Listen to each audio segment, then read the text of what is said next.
Ted Cruz sees a larger message from Republican voters in his massive victory over Trump in Utah. Take a listen.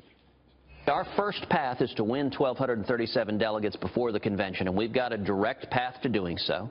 Yesterday's win in Utah was a big step. And as long as Republicans continue to unite behind our campaign, we will beat Donald Trump. Now, Cruz took home 40 delegates in spite of glitches in the Beehive State's attempt at online voting and delays at caucus sites, which were overwhelmed by high voter turnout. Of course, that happened in Arizona, too. Here to weigh in, James Evans, Utah GOP Chair. James, good to see you. Thank you for coming in. First, let's talk about the process, because you really kind of spearheaded this online voting process.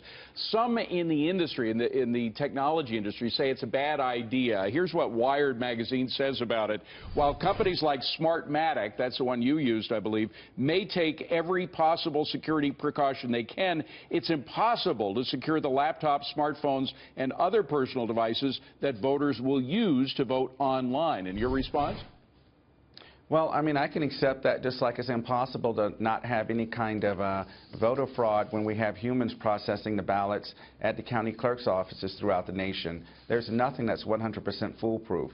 But what I do reject is this double standard that somehow online voting has to be 100% foolproof when our traditional voting is not 100% foolproof. Right. So we need to have a little bit of fairness. We need to have a little bit of fairness here. But their point is that, you know, if you get one written ballot wrong, that's one ballot wrong.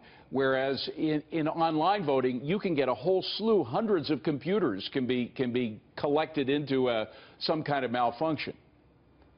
Well, we have what we did in our system is everyone that cast a ballot received a receipt. They could print it or email it to themselves, and then on the receipt showed who they voted for and a unique receipt number.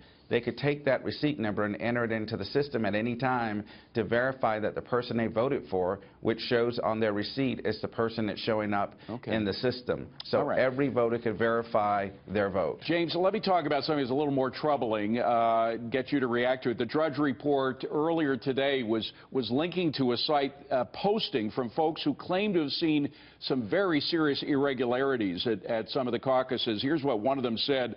There were no apparent controls, no credential checks, no ID checks, and ballots being handed around like napkins. Utah results are a complete sham, and it just cost Trump 40 delegates. Have you seen any more of these, or maybe is this being planted by somebody, or what?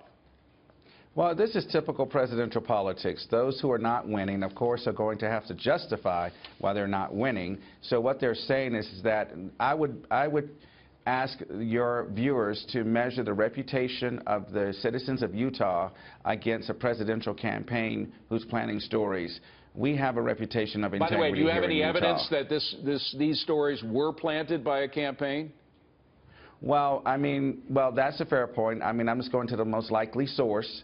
Who has something to gain by planting your stories? You don't have evidence. Just like a supposition that these that ballots are being handed out like napkins. So my point simply is this. So let's step away from who may have done what, and I would just simply put the reputation of the citizens of Utah against anyone. We're known for integrity and character and family values, so I'll let that stand on its own. Fair enough. Well, until we have more evidence on one side or the other, we've got to leave that at that. James, thank you very much. Appreciate you coming on.